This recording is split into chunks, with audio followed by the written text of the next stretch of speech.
أعوذ بالله من الشيطان الرجيم بسم الله الرحمن الرحيم الصلاة والسلام على سيدنا محمد وعلى آله وصحبه أجمعين. Welcome, dear brothers and sisters, to ICNA Michigan's ICNA Council of Social Justice webinar today on the topic of Juneteenth on June 19th. So, inshallah, we have a great lineup of speakers, some great scholars, some great academics that we hope to learn from and understand what Juneteenth really is and why it matters and where do we go from here. So, inshallah, the first speaker that I have is Imam Khalid Griggs. Imam Khalid Griggs is from Community Mosque of Winston-Salem in North Carolina. He is a chaplain. He is an executive member of Islamic Circle of North America and the executive director of its social justice department. So today, he would be enlightening us on the subject of what Juneteenth is, why it matters, and what is ICNA's commitment to this, and what should be the greater commitment of the American Muslims to this subject. So, inshallah, without any further ado, I would like to welcome Imam Khalid Griggs. أعوذ بالله من الشيطان الرجيم بسم الله الرحمن الرحيم أشهد أن لا إله إلا الله وحده لا شريك له وأشهد أن محمدا عبده ورسوله. Assalamu alaikum, brothers and sisters. I first would like to thank ICNA Michigan for the very thoughtful and informative programs that you all have been doing in conjunction with CSJ. This is another one in a long line of very good programs. ICNA CSJ is committed to bringing information to the community that will be beneficial for our religious as well as our social understanding and commitment of the environment in which we are practicing Islam today here in the United States. Brothers and sisters, I would have to say that the making by the Congress of Juneteenth as a holiday had to take place in relatively lightning speed.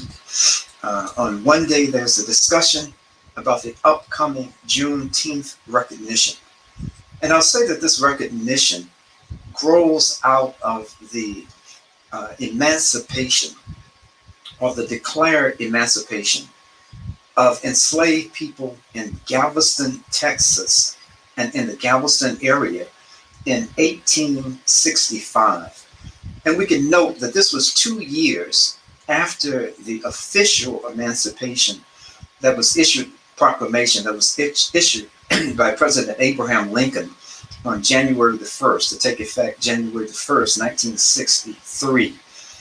And so the people of the enslaved people of Galveston, Texas, and in that area got word that finally they were emancipated. And I have to say and so this particular date was a date in which the emancipated persons in that area got their first taste of so-called freedom or relative freedom.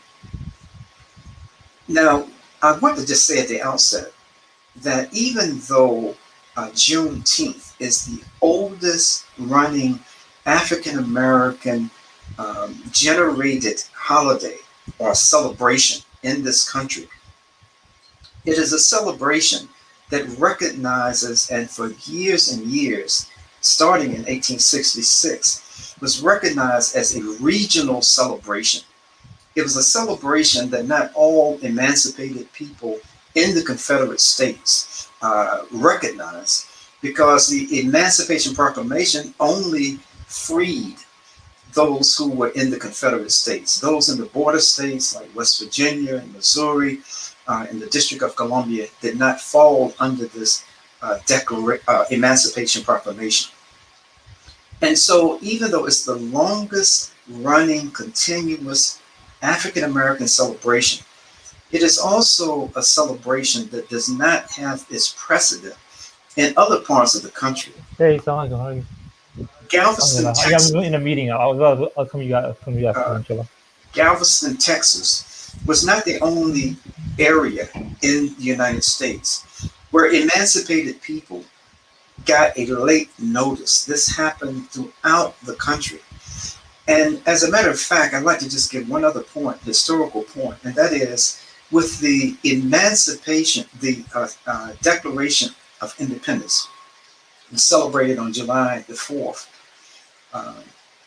every year from 1776, the United States Declaration of Independence from Britain, that the white community, for the most part, was so angry with the celebration of African American people and people of African descent for the July 4th celebration, that even during the time of Frederick Douglass in the 1860s, Frederick Douglass, African American people celebrated, for the most part, July the 4th on July the 5th, so that the anger against them from seeing them dressed in colorful and nice clothing and really enjoying themselves, that they would not be attacked by white people.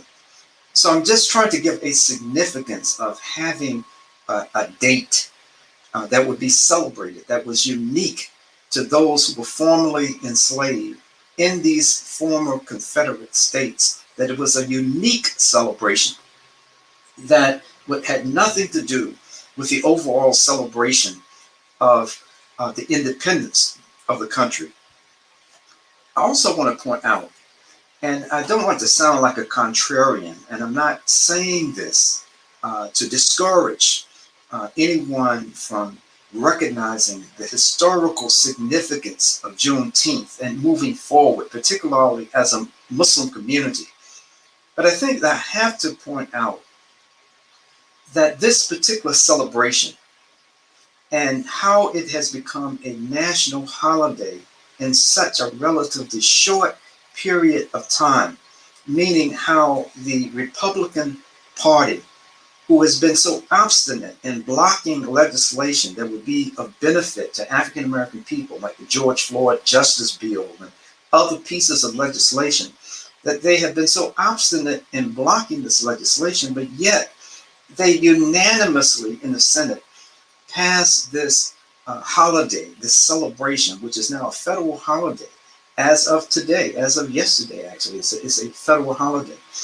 And I just want to point out and give some context to this very quickly. And that is that our dear martyred brother, El-Hajj Malik al-Shabazz, Malcolm X, has said that the white man, and I'm substituting this is his actual language, and I would say the government, the power structure, will try to satisfy us with symbolic victories rather than economic equity and real justice. And so I say this so that we don't get caught so much in the celebratory and the feeling that all of the needs of the African American community in particular are going to be solved, or that somehow we will take focus off of the issues like police brutality and the murder of African American citizens by policemen with impunity. If we're going to take focus off of the current voter suppression wave that is sweeping this country as we speak today, that we're going to take focus off of the increasing wealth and gap between white Americans and African American people, which is larger today than it was in the 1960s, or that we're going to take focus off of the cause, the issue of the movement to establish reparations, some kind of tangible requital for the centuries of enslavement that people of African descent have suffered in this country. And with that having been said, I will go back to the point that it is significant in my eyes that Juneteenth is recognized as a celebratory moment for African American people and now for the nation. celebratory with the understanding that we are celebrating another expression of white supremacy, and we're celebrating a delinquent behavior on the part of the citizens, the white citizens in Galveston, Texas, during that period of time to free those individuals that they had enslaved for so many years. So, as we put this in a context, any effort to educate the American people and African American people about the history of this country and the debt that is owed to African American people in this country is something that we should feel good about. But we should understand, and that good feeling about this particular celebration and now this federal holiday across the country, that it does not lead towards solving the systemic and structural issues that are plaguing this country even up until this day. Even when the enslavement period for African people ended in the United States, 1865 for the majority, and then across the country, because in Massachusetts and in South Carolina, there were many states and many pockets within states where the enslaved population was not informed and did not start acting as if they were free people, free from chattel slavery, until months and sometimes years after the Emancipation Proclamation.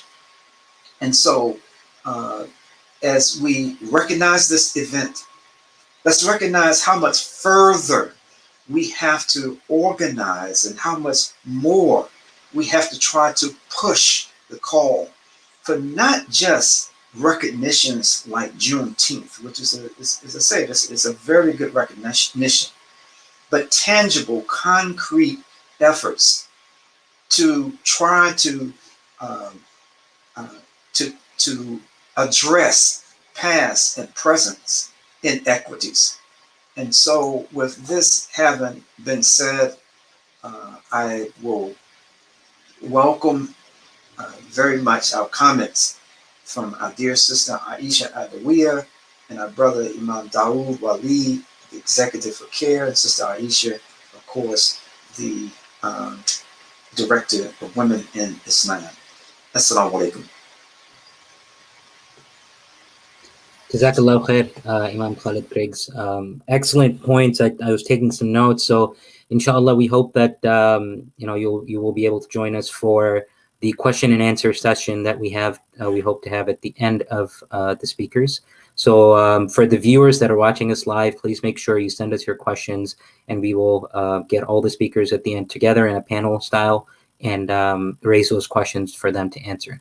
So inshallah, we will move on to our next speaker, Sister Aisha al-Adawiyah. She is the founder and executive director of Women in Islam, and an organization of Muslim women which focuses on human rights and social justice. She is an organizer, she is a consultant, she is a guide outside and inside our community for Muslim women, and especially those of the African American descent. So without any further ado, I would like to invite Sister Aisha al-Adawiyah to join us and share some discussions and some points about the historic events that led to Juneteenth. Assalamu alaikum. Wa alaikum assalam. Well, thank you for inviting me to join you in this conversation. I think that Imam Khalid has given us some historical references to point to. So I would like to say, I'll start by saying that Imam Khalid took my Malcolm X quote because I was going to lead with that. Because I do feel that this is another instance of just that, an appeasement, and especially the speed at which this holiday, was given to us. So one sister said that she said, thank you for the holiday, but as a gift, she would like reparations. So I want to amplify that. And one of the comedians said also that uh, this is the first, it's historic because it's the first holiday that we have, federal holiday, that it is illegal to teach the reasons why we have Juneteenth in the first place. So I thought that was poignant. So I think that your audience will probably understand where I'm going to come from. I think that we are always given appeasements, never anything of substance. And while I appreciate and applaud the people who work for these kinds of initiatives, historical initiatives, hopefully they will be able to be shared in our classrooms where our children are being taught. And all too often, they are not taught about the history that underpins a lot of the holidays that we have. So I hope that this will not be one of those cases, but that we'll be able to push through and make sure that we are able to teach the historical context, of these holidays. And I'm reluctant to say celebrate even because we're still in this trench here.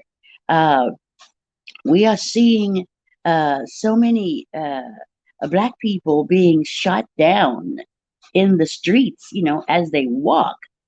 So to be able to celebrate anything at this point, it is quite baffling for me. So I just don't want us to fall into the trap of being appeased that, oh wow, we have another holiday that is toothless, quite frankly, when we have states passing legislation, laws that say that we can't teach about the history, of these events. So I'm really challenged to be in a celebratory mood at this point. So again, I don't want to disparage anyone who is inclined to celebrate this event, but at the same time, I'm very cautious and at some point quite critical, of how it came to us so suddenly without any kind of forewarning or anything to the public that this was even in the pipeline. So again, we know that this administration has demonstrated very early on its reluctance to address some of the really very pressing issues, like the George Floyd bill that Imam Khalid referenced, and so many others that are on the table, I mean, there's clemency that can be given to political prisoners, who are languishing in jails, political prisoners. One comes to mind very frequently for me is Imam Jamil Adamin. I mean, the, these people can be released if for no other reason that they are elderly persons and they deserve that. Not to mention the fact that they are innocent in the first place. The prisons that are overflowing with our young people who are now elders on marijuana charges. That they are still in jail, but now uh, entrepreneurs are even on the stock market with businesses allowing them to legally sell marijuana products. So there's a lot that we have to consider, and what were the forces driving this current administration to think that this would be a priority for us, to the utter exclusion of more life saving, life threatening events that are before us today. So my message is caution. Take 2 days off, 3 days off, whatever we feel we need, and certainly we deserve. Don't be blindsided by these cosmetic gestures that are given to us. And again, I want to say that I am uh, admiring the people who struggle for this kind of symbolism, because symbols do matter, but we have to control the narrative. So, inshallah, um, I'll stop here and give Imam Walid a chance to chime in here. Thank you so much. Jazakallah khair, Sister Aisha. And rightfully so. A lot of things that you pointed out, especially with relation to the symbolic gesture and just that about Juneteenth. Hopefully we can continue this discussion. But next up, I don't want to take any more time from our very own local Imam Dawud Walid. He's Executive Director of Michigan Chapter of Council on American Islamic Relations, CARE, Michigan. He's a member of the Michigan Muslim Community Council, MMCC's Imam Committee, and a senior fellow at Auburn Seminary. Very well known, well respected, an author and an academic. So, inshallah, Imam Dawud Walid, if you would join us and talk us through what the future holds for America in context of the race relations.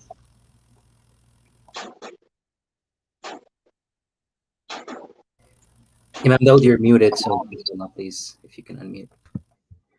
Thank you. Assalamu alaikum. Alaikum salam. أعوذ بالله من الشيطان الرجيم بسم الله الرحمن الرحيم الحمد لله رب العالمين أفضل الصلاة وتم التسليم على سيدنا محمد وعلى آله وصحبه ومن والاه. First of all, let me thank ICNA Social Justice for hosting this very valuable discussion, and also for my elders, Imam Khalid and Auntie Aisha. May Allah preserve them both in their leadership. And it's not surprising that what both of my elders said, I agree with, and we're all on the same page with what was said previously. So I think that I will also keep my comments pretty short, as both of the previous speakers did not take their full allotted time, so that we can field some questions and comments from our brothers and sisters in the viewing audience. So, as the future, what does the future hold for race relations in the United States of America?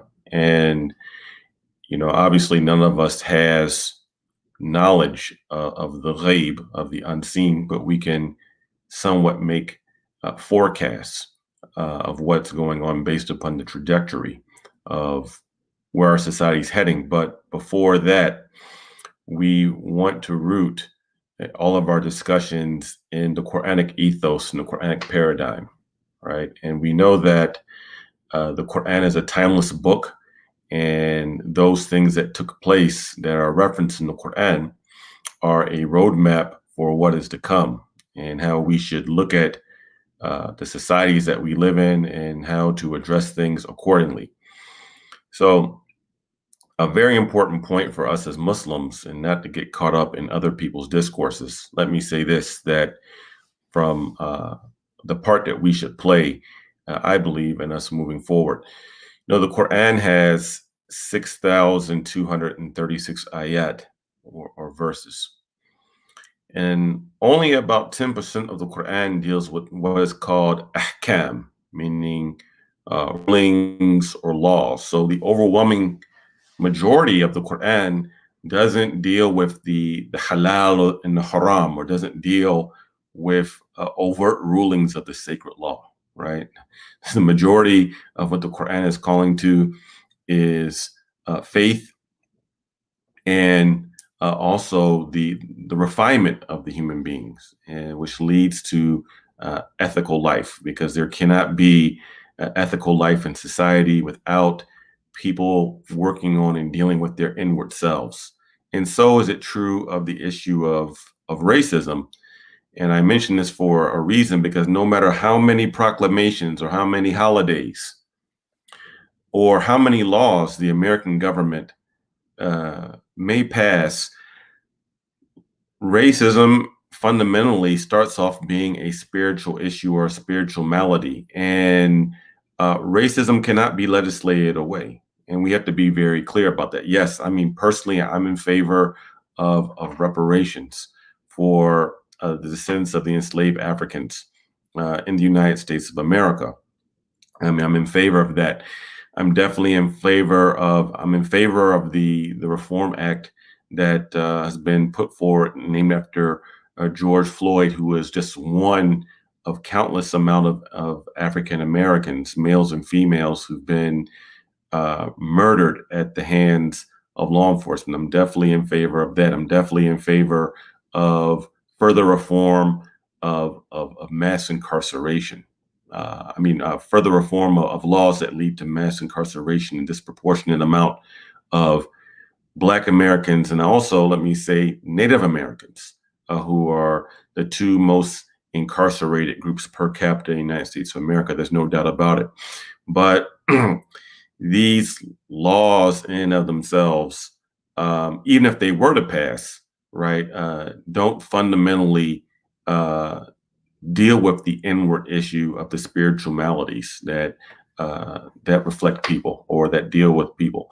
And one of we see that in the Quranic narrative, and Allah subhanahu wa ta'ala mentions Fir'aun in the Quran, right, who is the archetype of oppression. And by the way, Fir'aun just simply means an emperor or king of the Egyptian people. Fir'aun, just a title, right? Allah didn't even honor that pharaoh by mentioning his name, though many would say it was Ramses II who was that actual pharaoh. There are many pharaohs, right, as far as kings, but this is a particular type of Fir'aun, a particular type of pharaoh. His scheme was to divide the people, right? So he divided his people, the Egyptian people, from the children of Israel, or some would say the Hebrews or the Israelites. And then he also sowed division amongst the Israeli people or the Israelites themselves. And this is an old tactic.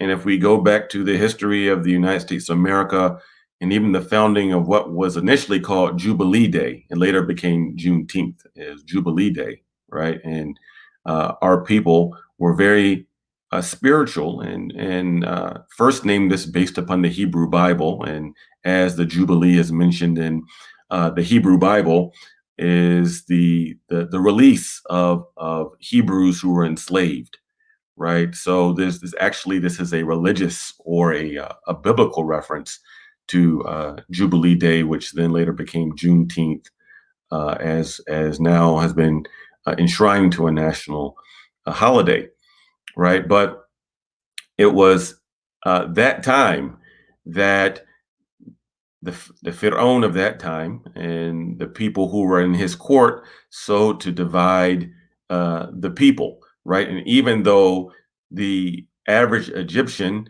was not benefiting as much as the pharaoh and the royal court, and even to a degree, some of them were even marginalized.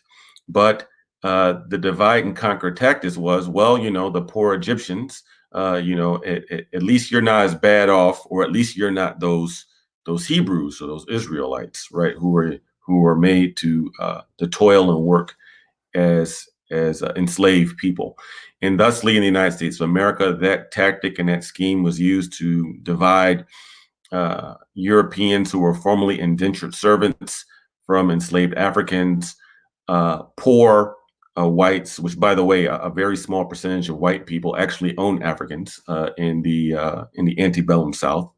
Like 90% of white folks weren't landowners who had plantations who could own enslaved people, if my numbers serve me correctly. But it was used, and even before them with Bacon's Rebellion, right? That after Bacon's Rebellion failed in the colony of Virginia, in which Africans who were indentured servants and chattel, but many of them were indentured servants. Like all African people didn't come here as chattel. As a matter of fact, the early Africans that came here, even after the colonies, many of them were not chattel. They were indentured servants, just like Irish people.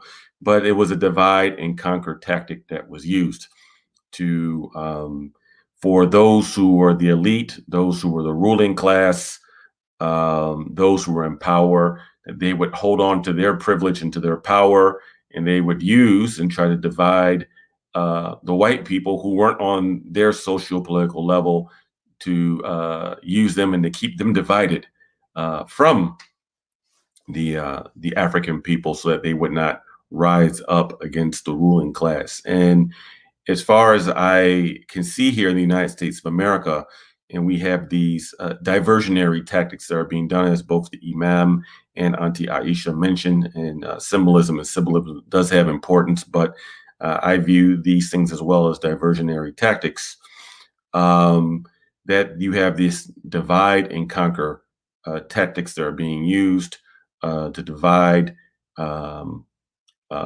people who are white and in rural areas who are not doing well, dividing them against Black people and other people who are non-white people. Social engineering that's used to even divide Black people amongst against other Black people based upon gender and educational level, to have people bickering and arguing amongst themselves to try to get the Black woman to be at war against the Black man to be adversarial towards the Black woman. All of these things go back to the old playbook of the Pharaoh or the Pharaoh, and even the reconstruction or the evolving of whiteness, right? Like whiteness is an evolving construct, and it's always expanded historically. Irish people and Irish Catholics weren't considered white at one time in America. They later got their white card, right? Jews didn't have their political white card in America, but now we see that Catholicism is considered to be American or white religion. At least we have colorblind laws regarding religion, but we know that Islam is, for the most part, considered a non-white religion. Well, Catholicism is considered a white religion.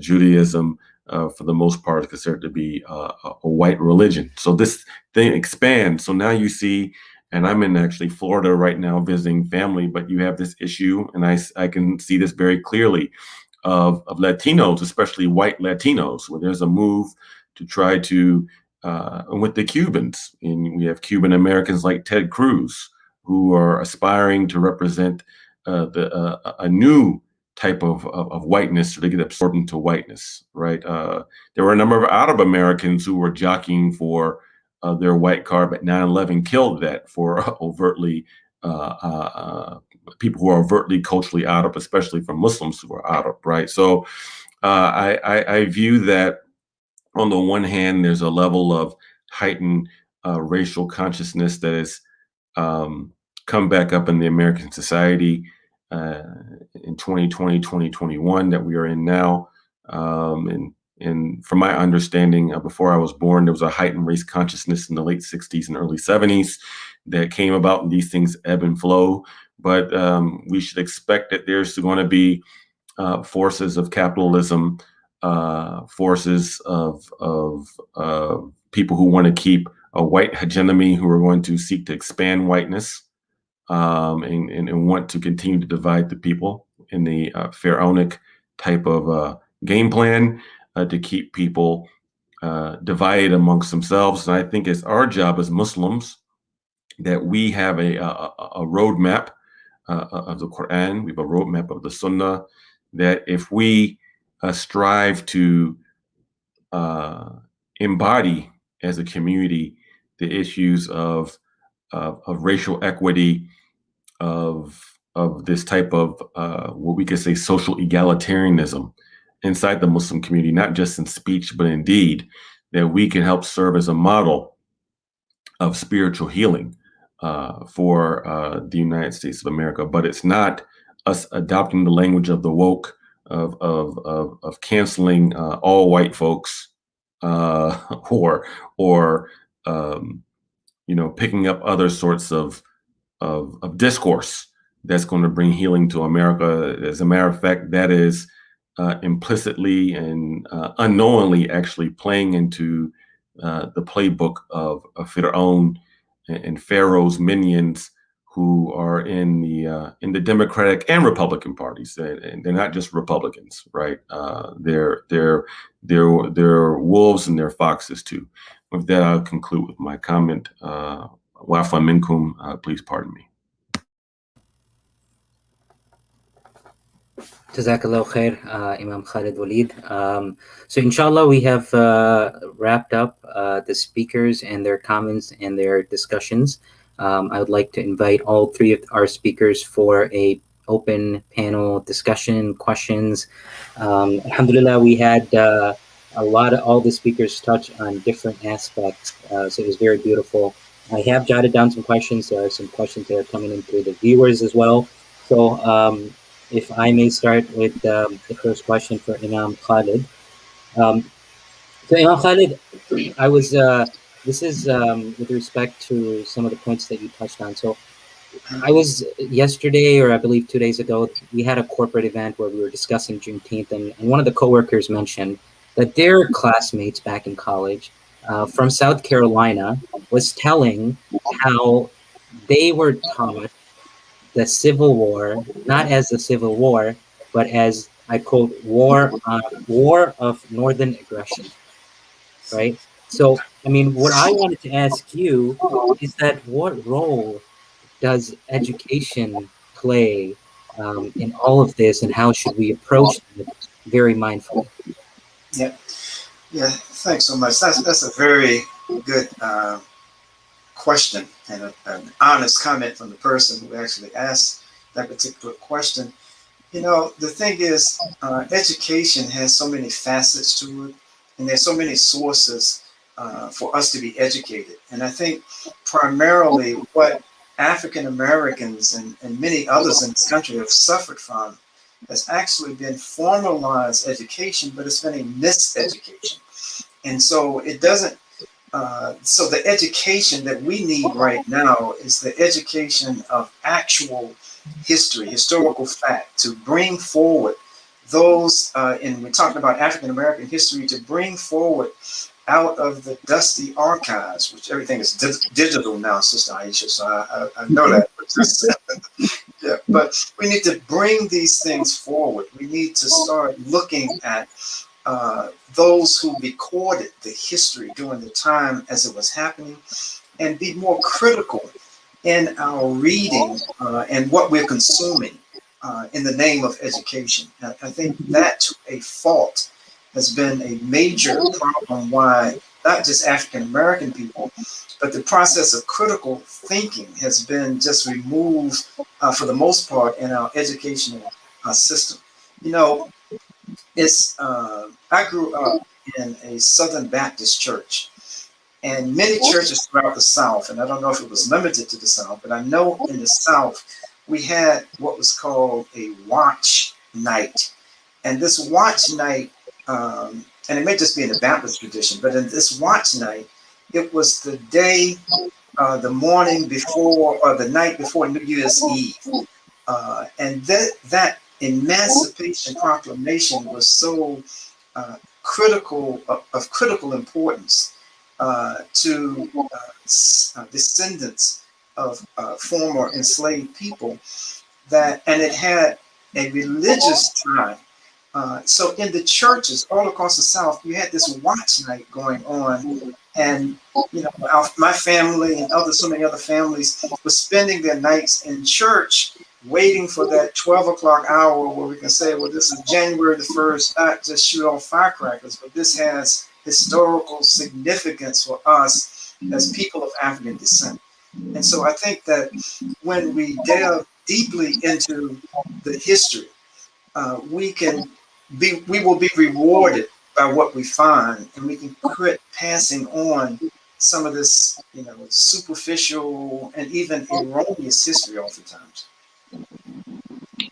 So education is important. It's critical, but the kind of education that we get is more important than just the volume or just exposure. Jazakallah khair. Absolutely. Education that is based on facts and not propaganda. Yeah. So my next question is for... May I comment Yes, briefly absolutely. here? Absolutely. I think that I agree with Imam Khalid's comments. What I want to add is that we need to find a way to the word Sankofa keeps coming to me time and time again. There's something that we need to go back and get. Yeah. And one of the things that I'm remembering is that, well, as young Muslims coming into the religion, we understood very clearly, and certainly our predecessors, long before that, uh, understood the value of creating alternative educational models, right? Because we knew that we were not going to get what we needed to survive and thrive in the larger scheme of things.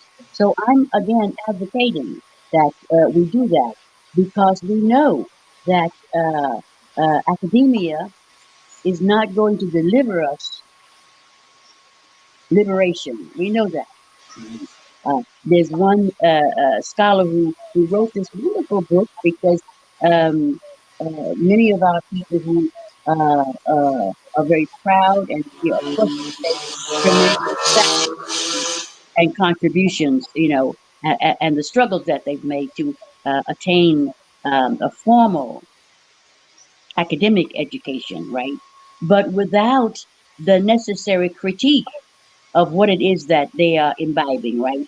So that we see the replication time and time again of the same narrative because there is no critical thinking and there is no courageous will to challenge the obvious lack of clarity and, quite frankly, honesty that we bring back to the classroom, to our families, to our communities, and to our society.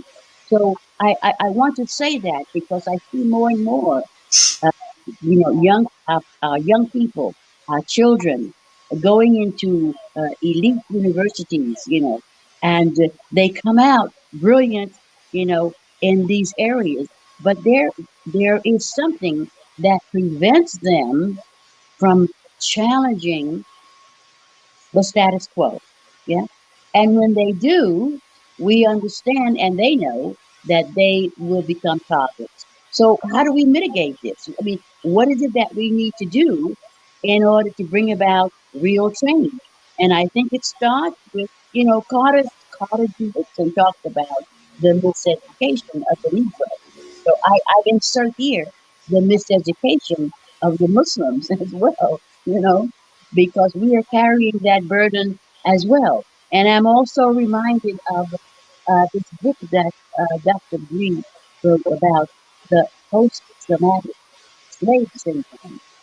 There are a lot of nuggets in there that we need to go back and look at. So again, yeah, education is important, but knowledge is superior. Yeah. So what does it mean to go to a university, get all of the highest degrees, and then come back into the community and do what? Yeah. So I see us as having a challenge before us, you know, and especially with younger generations, that when we send our children to these universities, and then what is it that they are able? Because the community has to also stand by them, and before that, they have to have had a foundation, to stand on. And without that, also, it's not fair to even expect them to take any kind of position that would even attempt to challenge the status quo. So I know that I'm going to go all over the place here, but this is where I am, and I think that it's where we are as a community. we need to start challenging what it is that we are being given. And I'm referencing now the holiday that we've just been given, but the laws that have been passed in how many cities around the country now that forbid, that outlaw the teaching of the very foundation of why we have this holiday in the first place. So something is amiss here. We need to start asking the question, what is that?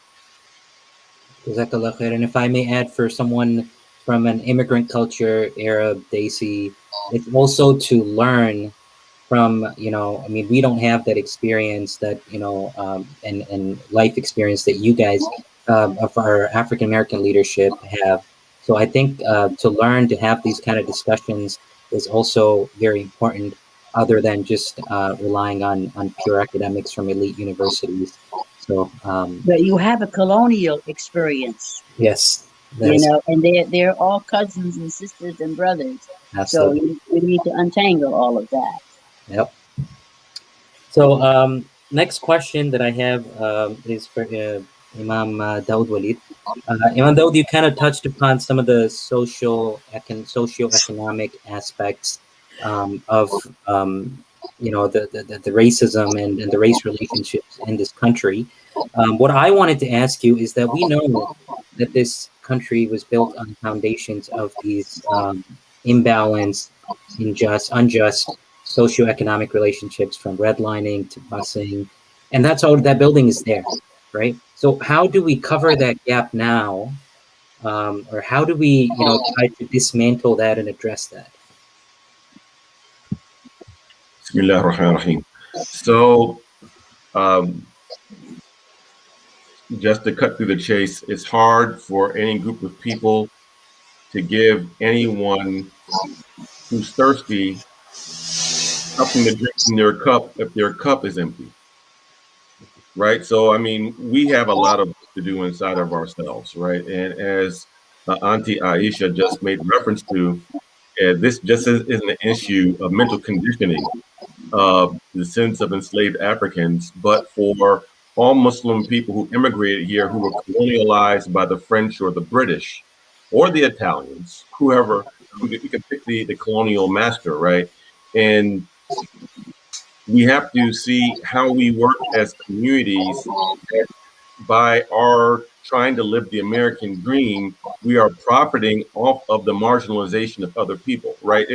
I don't mind being controversial, but I'm just going to make a just very quick point, right? So, like, it's the irony did not escape me while the community has been calling for justice for Palestine, especially with these latest brutal attacks. That the majority of liquor stores in the Black community are owned by Palestinians, right? And then that money that's being earned is being sent back to people's family members in Palestine, right? So in the name of capitalism, one group of oppressed people who came here under oppressed conditions are profiting off of the indigenous, or the people who've been here longer, that have been oppressed, right? So it's like we have a lot of things to sort out. I also think that the seerah of the Prophet alayhi salam is very important and instructive of the brotherhood, sisterhood compact, about how we have to be very purposeful in pairing people off, especially with our youth.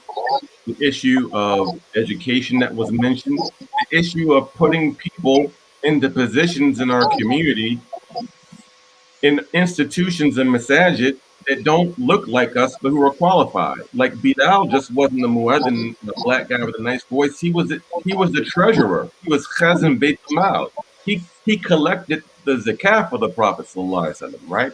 So it's like we have a situation in many of our cities that our masajid are really cultural centers masquerading as masajid, if we want to be honest about it. I mean, so we have a lot of work to do internally. As Dr. Sherman Abdul Hakim Jackson says, Hafidhullah Ta'ala, that hard work is the hard work. So we have a lot of things to sort out. So again, yes, let's protest for Palestine. We have one in Detroit next week. I'm all down for that. Let's protest against police brutality. But we're doing these things kind of like in fractured ways. But until we get serious about healing inside the Muslim community, of dealing with the social, political, economic exploitation that Muslims are doing against other people of color, including other Muslims. When we talk about inequities in our imbalances in our masajid and Islamic institutions, when we talk about the issue, and I've dealt with this all the time as an imam in the community. I mean, forget so-called immigrant against black tension. I have to deal with the issue where someone comes to me crying who's Bangladeshi, who wants to marry someone who's Pakistani, and they get turned away because they're Bangladeshi, like Desi on Desi racism, right? Like when we're dealing with these issues right and underneath our nose, but then we're talking about trying to fix America. It's almost comical in a sense, right? So we have a lot of work to do amongst ourselves, right? And along those steps. I want to jump in there again because I'm known as a staunch advocate for the Palestinian cause, right? But my caveat is that Al-Aqsa Mosque is there, you know, and this is the third most sacred site for Muslims, right? So when we talk the fact that we are 3 billion or however we are globally, right? And there's no recognition or even a voice, hardly, about the fact that one of our most sacred spaces is ransacked, right? And then we move to another conversation about religious freedom without any acknowledgement or courage to even name the atrocity. Then, I claim that as our issue as well. So I just want to put that. Jazakallah khair. So, Sister Aisha, I have a question for you, and this is something that has come up time and time again, in terms of protest, and there was a video that I was watching where this was in someone's play card. It said more Black Americans are in jail than were enslaved, and this is very sobering, very, very, very something that should boil our blood, especially in context of the 13th Amendment. And then you mentioned about the Juneteenth holiday, but we still have Georgia passing voter suppression laws. We still have Philadelphia doing the same. 14 congressmen voted against even just this token of Juneteenth. So I guess my question to you is, leaving this official tokenism aside, as individuals, as Muslims, as a society, what are some tangible actions for us to partake in? Apart from the education that we discussed earlier. So what was the question? What are some tangible actions as individuals, as a society, as Muslims that we can pursue? Well, I think first and foremost we have to start with our own families. We first we have to educate ourselves, and when I say educate, I mean educate, right? And then we have to make sure that our children are similarly educated. They have to have a foundation so that when they enter the society, they have some preparation about what it is, what are they called to do. And again, I'm saying we cannot rely on the establishment to solve these issues. We have to solve them ourselves, right? And then hold accountable again those people that we send to elected offices to represent us, to hold them accountable across the board. Because no color barrier, no ethnic ID, nothing. Whoever goes to those offices, we have to be the ones to insist that they represent, or they have to be challenged for their lack of representation for the community. And again, I want to say that we have a lot of Black and brown faces now in high places. But what is it that they are able to really deliver? What is it? You know. So again, I'm challenging us to be honest about this. It's nice to say, you know, this one's from my community, or they look like me, or whatever other references we can bring. But in the final analysis, and I know this from first-hand experience, that too often once they enter these lawful places, they are effectively silenced, and that doesn't serve our community. So we have to rethink. We have to rethink our role in society. And of course, we make choices every day about the job that we're going to take, right?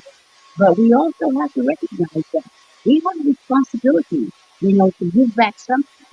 But again, uh, the appeal is very seductive, you know, to sit at the table, not realizing that, you know, not only are you sitting at the table because you think you don't want to be on the menu, when in fact you are the menu. So we have some hard questions to answer for ourselves. And I hope that as we love our people, you know, everybody who stands for liberation, freedom for all people, justice, equality, compassion, that's who we are, right? At the same time, you know, we have to do something else. You know, just because you're sitting in the office, you know, in the high place, doesn't mean that you've arrived. And you have a responsibility to respond to the critique that the community brings, because the community is the one that put you there in the first place. So I know there's a lot to unpack. So we're gonna make it easy for us to see our role in the society and to give us the courage to speak truth to power, and then raise our children at a very early age about what that means to be a viable citizen of the community, and what role you're going to play with that. And again, that starts at a very early age. It does not start when you get to graduate school. Right? That starts before you're in kindergarten. Your parents have to be the model for that. The community has to be the model for that. And I think that we're falling short on many levels in that regard. So may Allah help us in this way. Jazakallah khair. It reminds me of the hadith of the Prophet ﷺ, where he said that you'll be huge in numbers, but you will be like the foam in the river. So may Allah allow us to unite and organize to address these injustices. So, Imam Khalid, we are on the top of the hour, so I just have one quick question for you. Sure. For a lot of our viewers, and I think it was mentioned in this discussion as well, the concept of reparations. So in real quick, if you could highlight what it is, you know, what it means, just so that for our own education and the education of our community. Yeah. Reparations, as it relates to African American people, is that process that is put in place and actually delivered to, first of all, let me say that no African American person living today or in the future could be properly recompensed for the almost 400 years, 350 years of slavery in this country.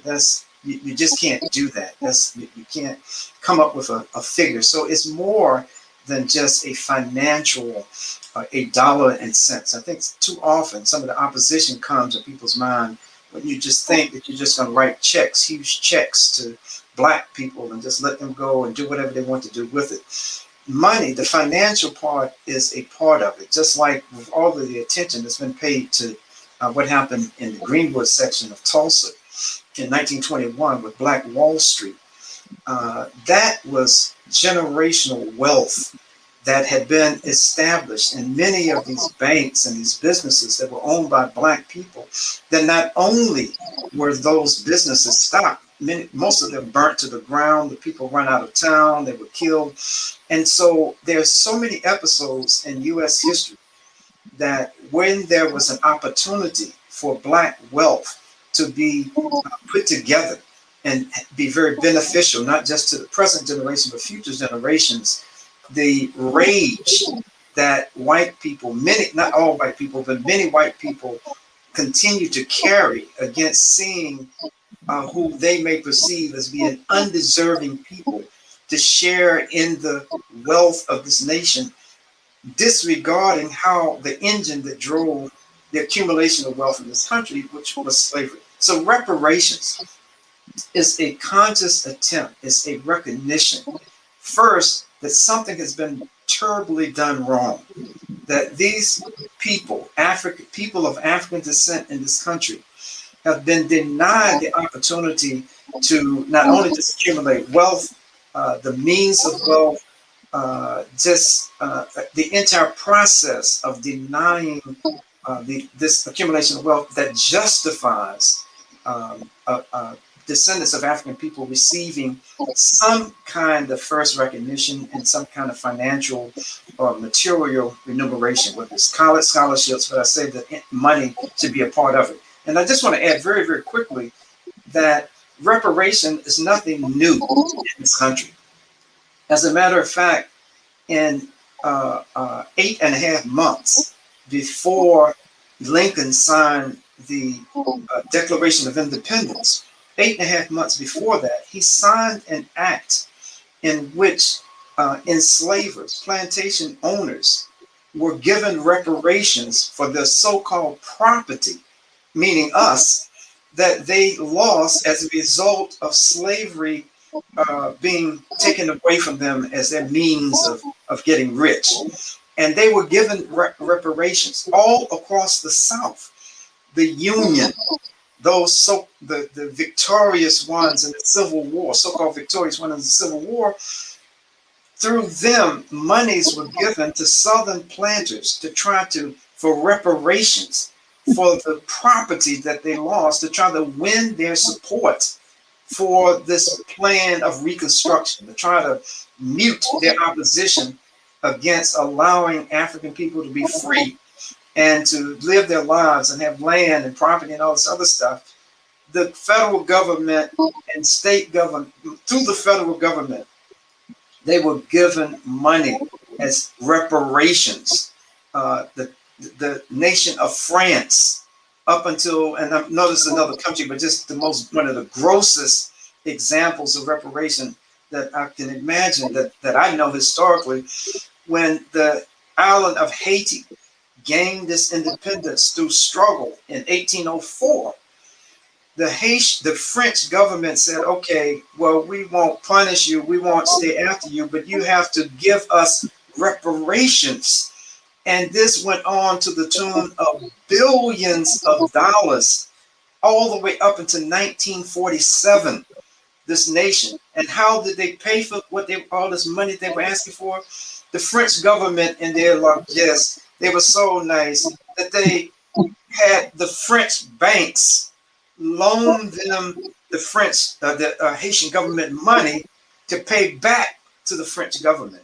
So it's absurd for folks who have that kind of history to come forward now and to say that you know, what are you talking about reparations? You know, we didn't have anything to do with it. Well, okay, well, fine. Give me your house, give me your car, give me your bank account, and you know, we can just start at that. The government didn't have to give it. So it's an absurd argument, in my opinion, against some form of first recognition, which ain't enough, but some form of recompense for the labor, the force-free labor that people of African descent gave to this nation from the time of the transatlantic enslavement of African people and through all of the periods of black codes, Jim Crow, you know, segregation, all the way up until today. Jazakallah khair. Wow. So, you know, of course, whenever I have this discussion, I am the one to take in, you know, to learn a lot from all you scholars. And, you know, I hope and pray may Allah subhanahu wa ta'ala preserve you and you know, keep you benefiting our communities.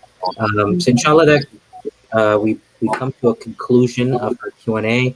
Jazakallah khair, Sister Aisha, Brother Dawood, Khalid, Jazakallah khair. I really appreciate it. Our viewers did as well.